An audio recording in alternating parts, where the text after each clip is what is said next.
देवाय ओम भगवते वासुदेवाय ओम नमो भगवते वासुदेवाय ओम अज्ञानतिमिरन्धस्य ज्ञानजानशालाकस्य चक्षुरुन्मीलितं येन तस्मै श्री गुरुवे नमः। नमो विष्णुपदाय कृष्णप्रेष्ठाय भूतले श्रीमते जयपताका स्वामिनिति नाम्ने नमाचार्य पदाय नताय कृपप्रदायिनि गौरकथा दामदाय विभ्रांतानि नमो विष्णुपदाय कृष्णप्रेष्ठाय भूतले श्रीमते भक्तिवेदांत स्वामिनिति नाम्ने नमस्ते सारस्वती देवे गौरवाणी प्रचारिणे निर्विशेष शून्यवादी पाश्चात्य देशतारिणे जय श्री कृष्ण चैतन्य प्रभु नित्यानंद अक्षय गिरिदास वासुदेव गौर भक्त वृंदा हरे Krishna Krishna Krishna Hare Hare Hare Ram Ram Ram Hare Hare Hare Krishna. So different devotees are coming to Jagannath Puri to be with Chaitanya Mahaprabhu, and just after the South India tour. So the next to come was Brahmananda Bharati. Now Brahmananda Bharati was is also Chaitanya Mahaprabhu's not God brother, but he's the disciple of this thing. Of Madhavendra Puri. So he treated him like, on the level of a spiritual master. So the devotees will come and tell him that, Brahmananda Bharati is coming. So Chaitanya Mahaprabhu said that I should go and meet him because he's my senior. So he, gets up and goes, and then Brahmananda Bharati is standing there wearing a deer skin. So Chaitanya Mahaprabhu, he just tells the Mukunda Datta was with him, where is Brahmananda Bharati? I don't see him. So Mukunda says, he is right here, my lord, just before you. No, this is not Brahmananda Bharati. Why will he wear a deer skin? He's not Brahmananda Bharati.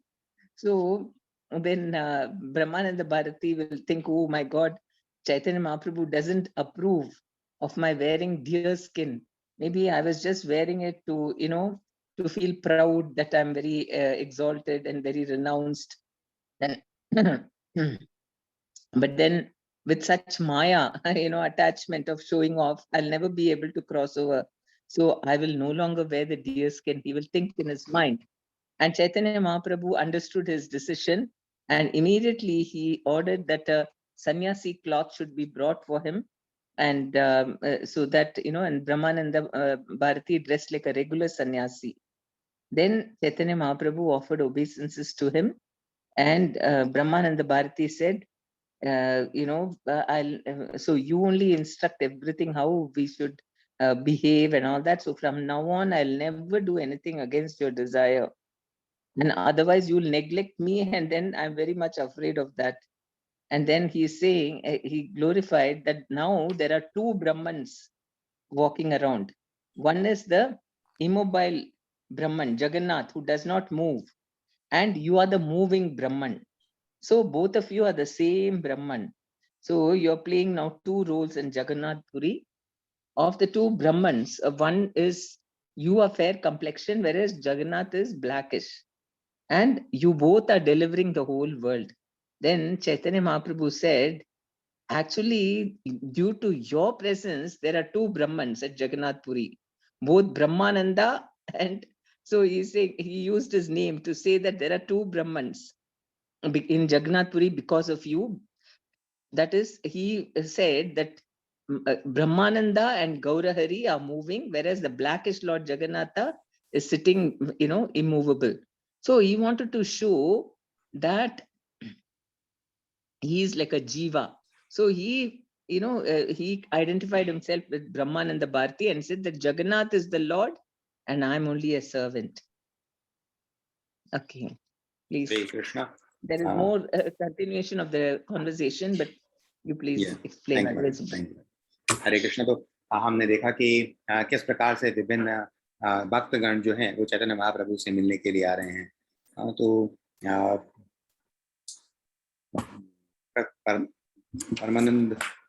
Paramanandapuri और स्वरूप दामोदर के बाद ब्रह्मानंदपुरी, परमानंद ने प्रभु, ब्रह्मानंद Bharti. Yes, I'm coming there.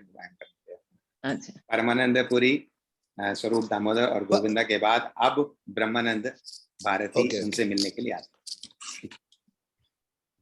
तो यहाँ ब्रह्मानंद भारती जो हैं वो माधवेंद्रपुरी के शिष्य थे, और इसलिए चैतन्य महाप्रभु उनको अपने से वरिष्ठ मानते थे और उनको एक आध्यात्मिक गुरु के रूप में उनका आदर करते हैं। तो चैतन्य महाप्रभु कहते हैं कि मैं स्वयं उनसे मिलने जाऊंगा।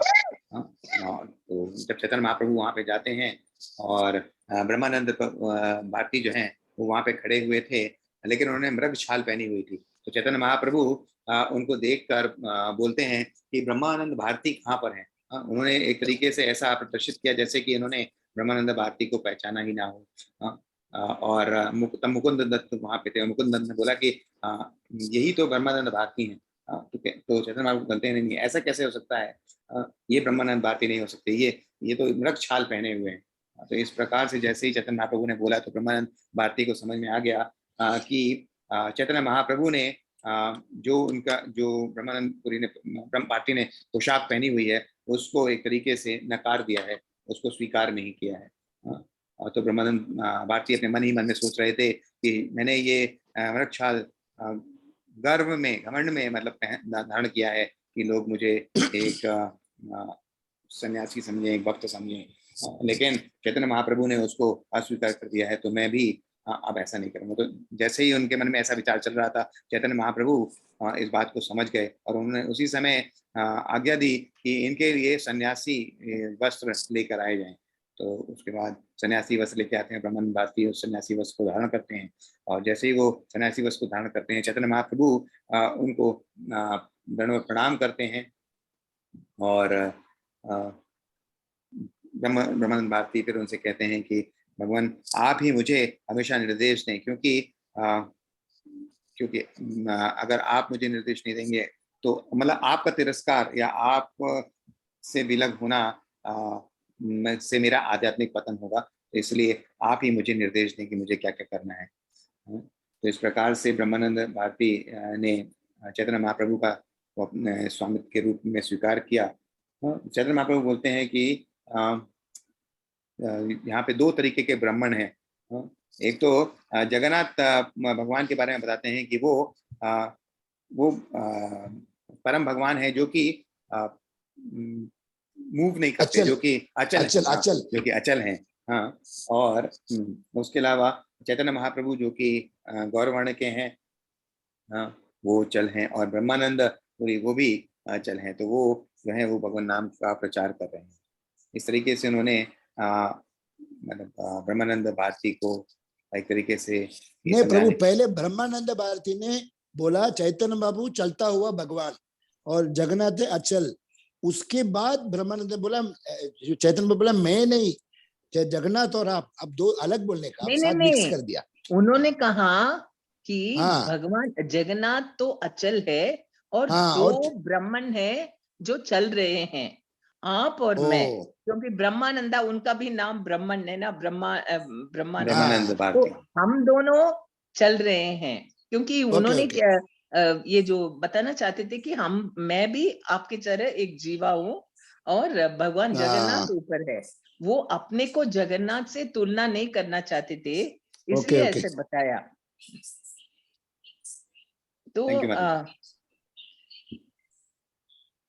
तो भगवान लेवल पे उनको नहीं लेना चाहता था, वो ऐसे जीवा लेवल पे और सर्वेंट लेवल पे। So then Brahmananda Bharati said, Sarvabhauma Bhattacharya, you only mediate in our conversation.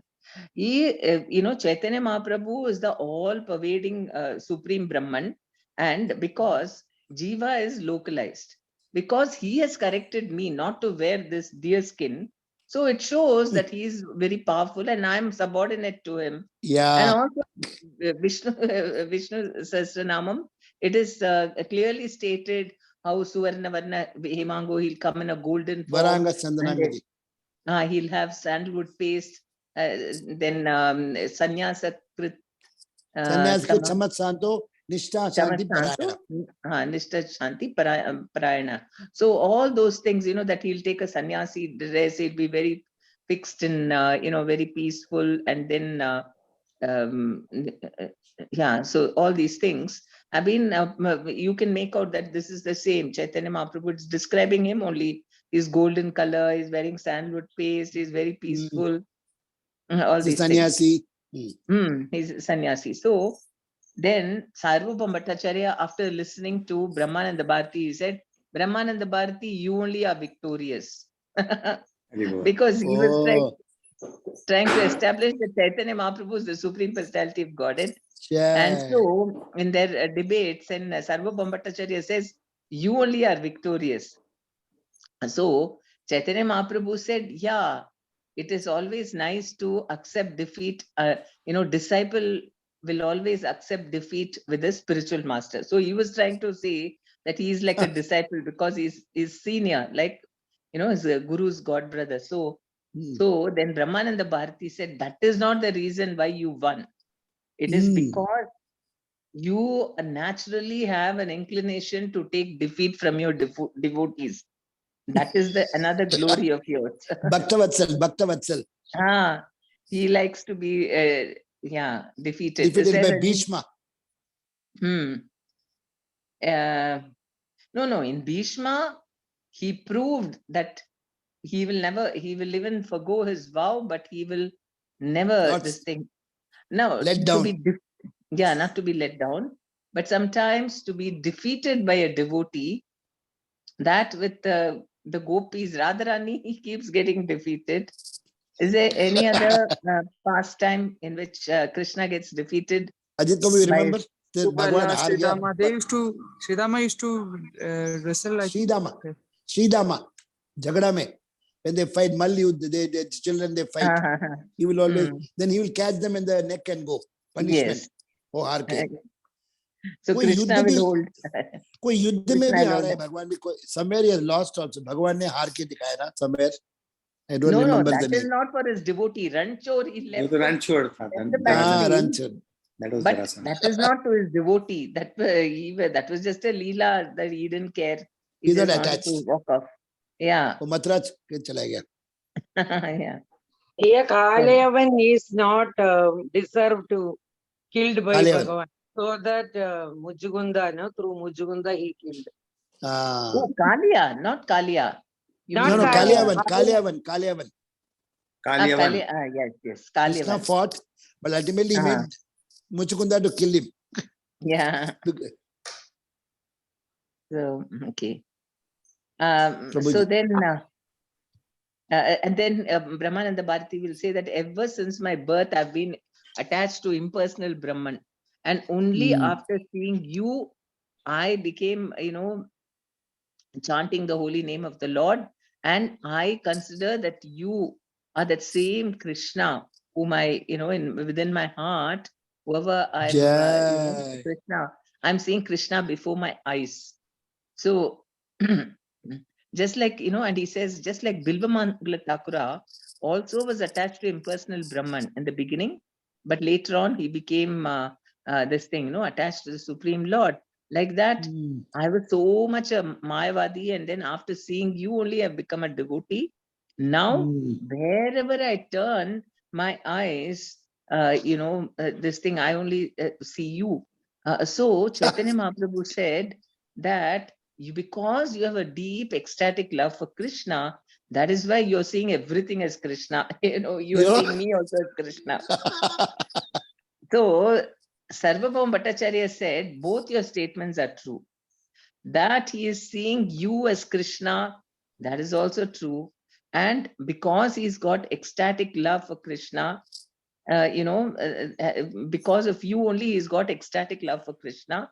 And so he is seeing you as Krishna. Both are true, he says. Yeah. So then Chaitanya Mahaprabhu felt very embarrassed. And then he held Brahmananda Bharati's hand and he said, come, let's go to your room. Too much of over glorification is also a kind of blasphemy. And then he went. Jai. Mataji, while translation, just correct me because I know I will not be able to translate this because it's at a higher level. Sorry. तो चैतन्य महाप्रभु जो है, क्योंकि अपने आप को जगन्नाथ भगवान के तुलना में, मतलब आपके किससे तुलना नहीं करना चाहते थे, तो वो अपने आप को एक जीव के रूप में प्रस्तुत करते हैं। और फिर वो सार्वभौम भट्टाचार्य से कहते हैं कि आप ही हमारी ये जो वार्तालाप है उसमें निश्चित करें कि क्या कौन सही है और क्या क्या सही है और क्या गलत है।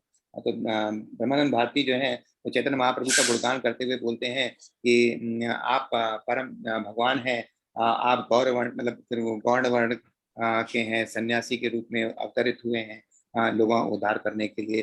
तो इस प्रकार से जब वो बोलते हैं तो सार्वभौम भट्टाचार्य कहते हैं हाँ हाँ आप बिल्कुल सही बोल रहे हैं। तो सार्वभौम भट्टाचार्य इसको सिद्ध करते हैं कि चैतन्य महाप्रभु ही स्वयं भगवान है और वो अवतरित हुए हैं। तो चैतन्य महाप्रभु अपनी एक तरीके से हार स्वीकार करते हैं और कहते हैं कि सार्वभौम भट्टाचार्य ने कहा कि आप ही जीता। हाँ, ब्रह्मानंद भारती को कहा कि आप जीत गया। ब्रह्मानंद भारती को उन्होंने कहा कि आप जीत गए। तो चैतन्य महाप्रभु अपनी हार स्वीकार करते हैं, लेकिन वे कहते हैं कि एक भक्त को अपने आध्यात्मिक गुरु से हमेशा हार ही मतलब हारना चाहिए, तो ये उचित है। तो इस प्रकार से वो अभी भी चैतन्य महाप्रभु इस तरीके से उसको एक्सेप्ट करने की कोशिश कर रहे हैं कि मानो वो ब्रह्मानंद भारती को अपना आध्यात्मिक गुरु मान रहे हो और एक भक्त को जैसा करना चाहिए उस वो दिखा रहे हो। लेकिन ब्रह्मानंद भारती कहते हैं कि ये भी आपका एक गुण है कि आप किस तरीके से, क्योंकि आप भक्त वत्सल हो, तो किस तरीके से आप अपने भक्त को जो है वो ऊंचा उठा रहे हो या उसको श्रेष्ठ बना रहे हो। हाँ, और आप पराजय और अपनी स्वीकार पराजय करते हैं, स्वीकार अपने भक्त के हाथ में पराजय स्वीकार करते हैं, ये आपका महानता है। ये मान की महानता। फिर ब्रह्मानंद भारती बोलते हैं कि जब से मेरा जन्म हुआ है तब से मैं निराकार वाद का अनुयायी था।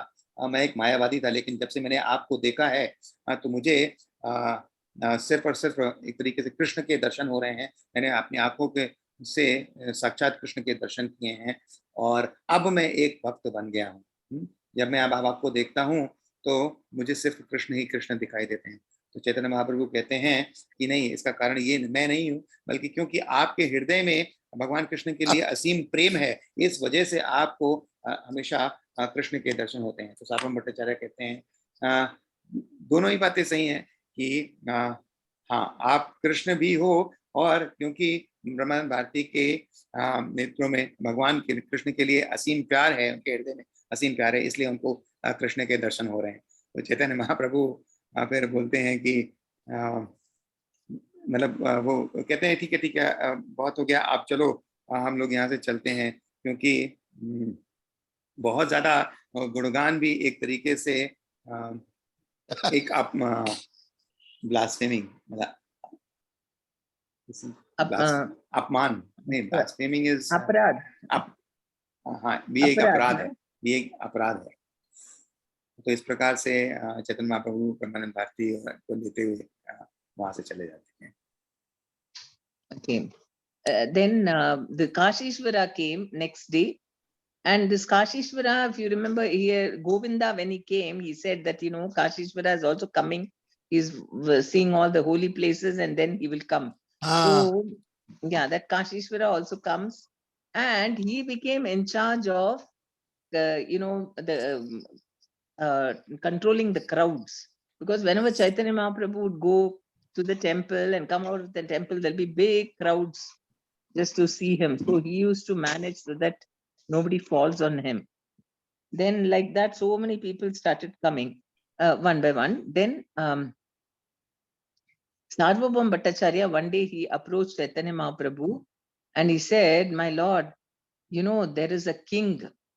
His name is Pratap Rudra Raya.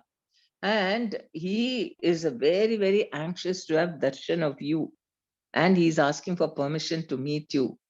And when Chaitanya Mahaprabhu hears this, then he says, my dear Sarvabhauma Bhattacharya, how can you tell such bad things for me? It is very dangerous for a sannyasi to, you know, meet a king. It is the same as meeting a woman. So anybody who wants to cross over this material world, and then, you know, you should not see it's very bad to see a materialist engaged in sense gratification and a woman who's also like that. It's like, you know, voluntarily drinking poison. Then Chaitanya Sarvabhauma Bhattacharya will say, actually, this king is not ordinary. He's a very great devotee. servant of Jagannath. And then, so then Chaitanya Mahaprabhu said, even though he may be a great devotee, still he is considered to be dangerous. Just like even if a woman, I mean, it is just made of wood, form of a woman is made of wood. Even by this thing, touching that wooden form, one may become agitated. So anybody, he was setting very Yeah. high standard. So he said you should not even glance at women's features and all that. Then glance at at their bodily features. So then Chaitanya Mahaprabhu will say, if you ever bring up this topic again, I will leave this place. I will not stay here. And then Sarvabhauma Bhattacharya became so disturbed, he didn't know what to do. Hari बोल। तो इसके बाद जैसे बहुत सारे भक्त उनसे मिलने आ रहे थे, तो उसके बाद काशीश्वर पंडित वहां पे आते हैं। काशीश्वर पंडित वही है जिनके बारे में गोविंदा ने बताया था कि वो धाम दर्शन पे गए हैं और उसके बाद वो यहाँ पर आएंगे। तो काशीश्वर पंडित वहां पहुंचते हैं और काशीश्वर पंडित को फिर वहां पे जो भीड़ इकट्ठा होती थी, क्योंकि चैतन्य महाप्रभु से मिलने के लिए बहुत सारे लोग आते थे, तो बहुत ज्यादा भीड़ इकट्ठा होती थी, तो उसको मैनेज करने का, उसको संभालने का कार्य जो है वो काशीश्वर पंडित को दिया गया, क्योंकि जिससे कि कोई भी असुविधा ना हो, क्योंकि चैतन्य महाप्रभु से बहुत सारे लोग मिलने आया करते थे। फिर एक दिन की बात है कि सर्वभौम भट्टाचार्य ने चैतन्य महाप्रभु के सामने एक प्रस्ताव रखा और उन्होंने कहा कि यहाँ के एक राजा हैं जिनका नाम है प्रताप रुद्र, और वो आपके दर्शन की अनुमति चाहते हैं, वो आपसे मिलना चाहते हैं। जैसे ही चैतन्य महाप्रभु ने इस बात को सुना, उन्होंने कहा कि आप कैसे इतनी खराब बात कर सकते हैं, ऐसा बुरा कैसे आप मेरे बारे में इतना बुरा सोच सकते हैं, क्योंकि ये तो उसी प्रकार है जिस प्रकार से एक सन्यासी एक महिला से मिले, क्योंकि सन्यास के बाद किसी भी भौतिकतावादी, चाहे वो पुरुष हो चाहे वो महिला से मिलना जो है वो उचित नहीं है। राजा से या किसी महिला से मिलना अनुचित है। तो आप ये कैसे सोच सकते हैं? फिर सार्वभौम भट्टाचार्य कहते हैं नहीं, वो सामान्य व्यक्ति नहीं है, वो एक बहुत अच्छे भक्त हैं। चैतन्य महाप्रभु कहते हैं चाहे वो कितने भी अच्छे भक्त क्यों ना हो, लेकिन ये हानिकारक है, ये बहुत ज्यादा घातक है, तो ऐसा संभव नहीं है। जिस प्रकार से उन्होंने उदाहरण दिया कि जिस प्रकार से काठ की बनी हुई एक महिला को देखकर उसका स्पर्श करके भी आपका मन विचलित हो सकता है, उसी प्रकार से क्या कहते हैं, किसी भौतिकतावादी राजा या स्त्री से मिलना जो है वो घातक हो सकता है। किसी भी व्यक्ति के लिए वो निर्देश देते हैं कि स्त्री के भौतिक शरीर को देखना, मतलब बाह्य शरीर को देखना किस प्रकार से मन को विचलित कर सकता है। वो पुतली से बना हुआ को भी छूना नहीं चाहिए, पुतली से बना हुआ लड़की को भी छूना नहीं चाहिए सन्यासी को। काठ से बना, काठ मतलब बना नहीं, कांच नहीं, लकड़ी। काठ माता जी, काठ लकड़ी काठ। ओके। सो फिर उसके बाद चैतन्य महाप्रभु बोलते हैं कि यदि आप इस विषय को आप दोबारा कभी भी लेके आएंगे तो मैं यहाँ से इस जगह को छोड़कर चला जाऊंगा। And so then so Sarvabhauma Bhattacharya was very anxious and he was going, he thought what to do, and he went. At that time, what happened was King Pratap Rudra came along with Ramanand Rai, with a big, procession. Along with them, they came to the temple. And Pratap Rudra went to see Lord Jagannath, and Ramanand Rai will come immediately to see Chaitanya Mahaprabhu. So he'll fall at his lotus feet, and Chaitanya Mahaprabhu will pick him up and they'll embrace and show so much emotions. All the devotees will be surprised. So much love he's showing to Ramanand Rai. And then Ramanand Rai will tell Lord Chaitanya Mahaprabhu, I informed Pratap Rudra about, that I want to retire and I don't want to be in the government, and I want to give up all my material responsibilities and be with Chaitanya Mahaprabhu and only serve him, and asked him for the permission. As soon as he heard this, then he actually got up from his throne and he came and he embraced me, and he held my hands, and he was showing a lot of emotions and all that. And actually, and not only that, he said that I'll give you your full, as pension, I'll give you your full salary. So then, so he said that I'm so fallen and I'm unfit to have Chaitanya Mahaprabhu's interview. I don't think I can ever meet him because he's Krishna himself and he's son of Maharaja Nanda. And so, because he's so merciful, I hope that in a future birth he'll give me audience. This is what he said. So everybody is trying to, push his case. Ramananda also said like that. Then, so Ramananda Rai said, I don't think I have even a fraction of the emotion, love that he has for you. So Chaitanya Mahaprabhu said, no, you are the foremost of devotees of Krishna. Hari Bol. You are the foremost of devotees of Krishna, and anybody who loves you will become very dear to Krishna. Because Krishna says, one who claims to be my devotee is not actually my devotee. One who is a devotee of my devotee is very dear to me. So if he loves you, then he will become very dear to Krishna. And so when he heard that, Ramananda Rai will see all the other devotees, standing there, Nityananda Prabhu, Brahmananda Bharati, Paramananda Puri, Jagadananda, all of them. So he'll go and pay obeisances to all of them. Because he said, no, that Krishna, one who is a devotee of my devotee, he is more dear to me. So Ramananda Rai will remember and then he'll pay obeisances to all of them. Yeah. हरे कृष्णा। तो इसके बाद सार्वभौम भट्टाचार्य वहां से चले जाते हैं। हालांकि वो बहुत ज्यादा उत्सुक थे किस प्रकार से प्रताप रुद्र को महाप्रभु का कृपा दिलवाने के लिए, लेकिन चैतन्य महाप्रभु ने जब ऐसे कहा तो वो वहां से चले जाते हैं। और कुछ दिनों के बाद की बात है कि चैतन्य भट्टाचार्य रामानंद राय को लेकर आते हैं। रामानंद राय जो है वो अब चैतन्य महाप्रभु के पास वापस लौट के आ गए, जैसे कि चैतन्य महाप्रभु ने उनको बोला था। तो वो बड़े ही एक बड़ा जुलूस के साथ वो वहां पर आते हैं। और इधर राजा प्रताप रुद्र जो है वो जगन्नाथ मंदिर, जगन्नाथ भगवान के दर्शन करने के लिए गए हुए हैं। तो रामानंद राय जैसे ही चैतन्य महाप्रभु के पास पहुंचते हैं, उनको प्रणाम करते हैं।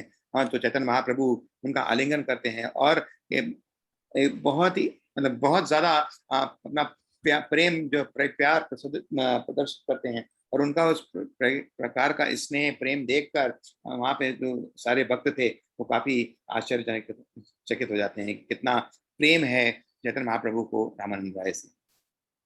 फिर रामानंद राय जो है वो चैतन्य महाप्रभु के सामने बताते हैं कि किस प्रकार से उन्होंने राजा प्रताप रुद्र से अपने इस्तीफे की बात की और उन्होंने कहा कि उनको चैतन्य महाप्रभु की सेवा में जाना है, इसलिए वो अपनी नौकरी छोड़ना चाहते हैं। तो जैसे ही रामानंद राय ने बताया कि जैसे ही मैंने राजा प्रताप रुद्र को ये बात कही, राजा प्रताप रुद्र बहुत ज्यादा प्रसन्न हुए। वो अपनी राजगद्दी छोड़कर खड़े हो गए और आकर मेरा आलिंगन किया और वो बहुत प्रसन्न हुए। और उन्होंने कहा कि आपने बहुत उचित सोचा है, हाँ ये तो बहुत अच्छी बात है, आप वहां अवश्य जाएं, आप चैतन्य महाप्रभु की सेवा में लगें, इससे अच्छा भाग्य क्या हो सकता है।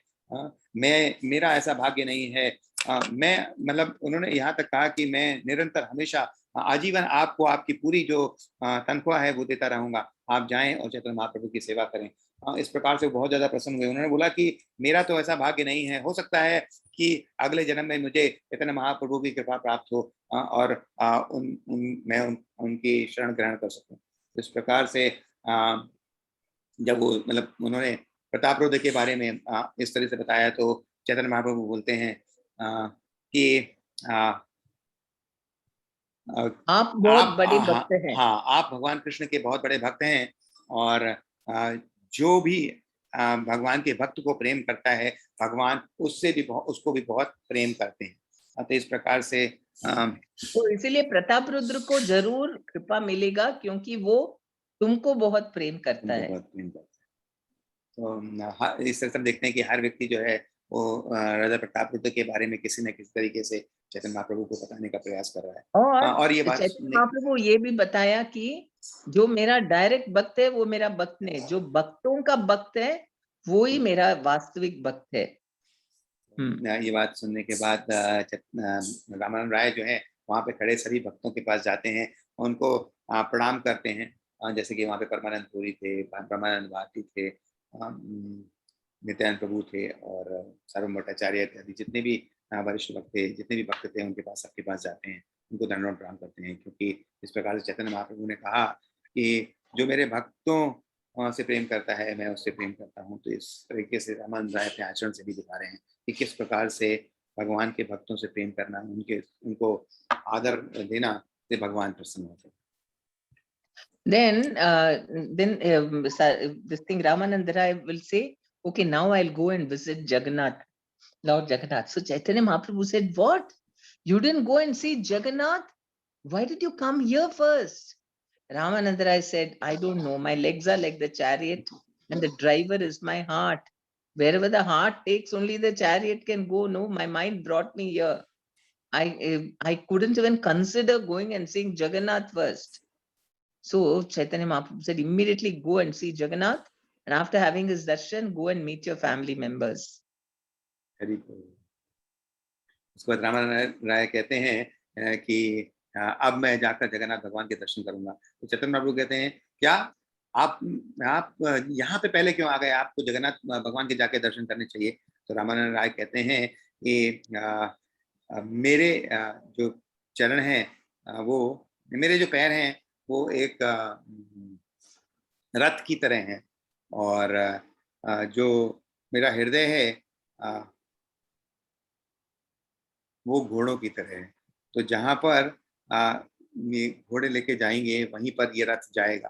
तो अनायास ही मेरा जो हृदय है वो घोड़ा नहीं, ड्राइवर।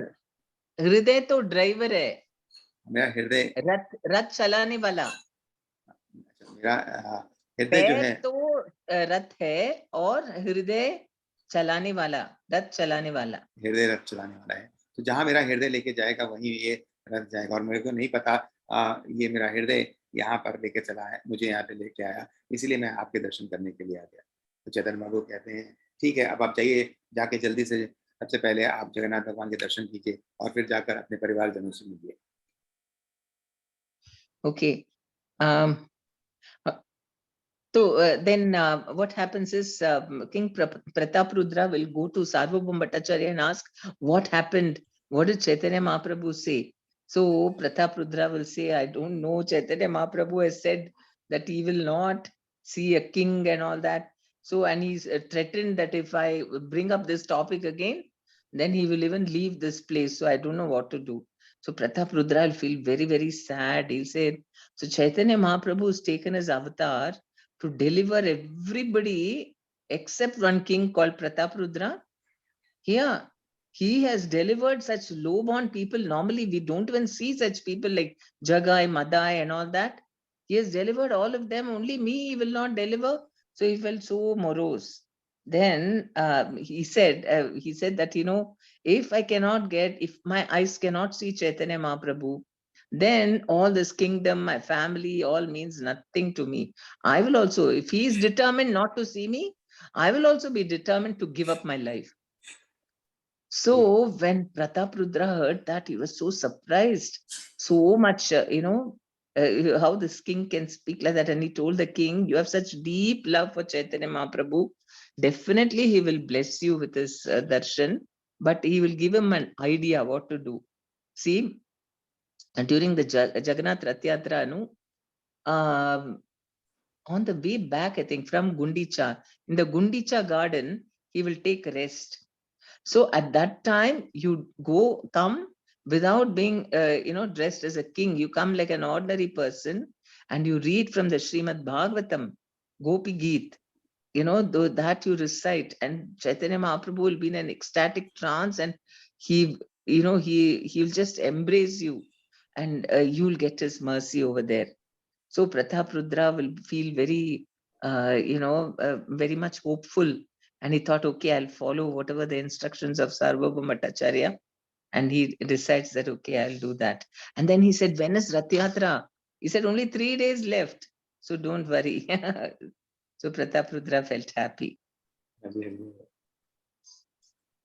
तो राजा प्रताप रुद्र जो है सार्वभौम भट्टाचार्य से मिलते हैं और उनसे पूछते हैं कि सार्वभौम भट्टाचार्य ने उन प्रताप रुद्र के मिलने का प्रस्ताव चैतन्य महाप्रभु के सामने रखा। तो चैतन्य महाप्रभु का क्या विचार था? तो सार्वभौम भट्टाचार्य बताते हैं कि चैतन्य महाप्रभु ने मना कर दिया वो उन्होंने साफ बोल दिया कि मैं किसी भी कीमत पर राजा प्रताप रुद्र से नहीं मिलूंगा। और जब राजा प्रताप रुद्र ने ये बात सुनी तो कहते हैं कि ऐसा कैसे संभव है। चैतन्य महाप्रभु ने तो उनका जो अवतार है वो पतितों का उद्धार करने के लिए, और उन्होंने तो ऐसे ऐसे पतितों का उद्धार कर दिया, जगाई मदाई जैसे पतितों का उद्धार कर दिया। और सिर्फ वो मेरा उद्धार नहीं करना चाहते, सिर्फ एक प्रताप रुद्र का उद्धार नहीं करना चाहते।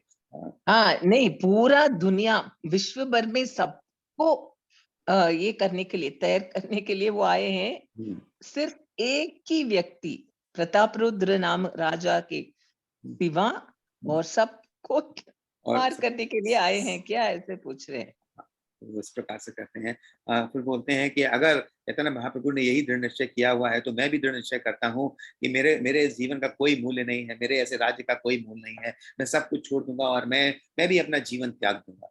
तो इतनी प्रबल इच्छा प्रताप रुद्र के अंदर थी कि वो चैतन्य महाप्रभु की कृपा पाना चाहते थे, उनके दर्शन करना चाहते थे। और इस प्रकार से जब उन्होंने अपना विचार व्यक्त किया तो सार्वभौम भट्टाचार्य बोलते हैं कि आप में इतनी प्रबल इच्छा है, अवश्य ही आपको चैतन्य महाप्रभु की कृपा प्राप्त होगी। फिर उन्होंने एक सुझाव दिया कि रथ यात्रा के समय जब गुंडीचा मार्ग से वापस लौटे समय चैतन्य महाप्रभु विश्राम, मतलब वहां पर जो वाटिका है उसमें विश्राम करेंगे, तो उस समय आप एक साधारण व्यक्ति के रूप में, राजा के रूप में, राजा के वस्त्रों में नहीं बल्कि एक साधारण व्यक्ति के रूप में वहां पर आए और वहां पर आकर आप गोपी गीत और उनके चरण कमलों को भी मसाज करना, और उनके चरण कमलों की सेवा करना, उनके पैर दबाना और गोपी गीत गाना, तो अवश्य ही आपको चैतन्य महाप्रभु की कृपा प्राप्त होगी। इस तरीके से वो आलिंगन करेंगे आपको, भाव विभोर होके वो सुनने के बाद वो उठ के आपको आलिंगन करेंगे और आपको कृपा प्रदान करेंगे।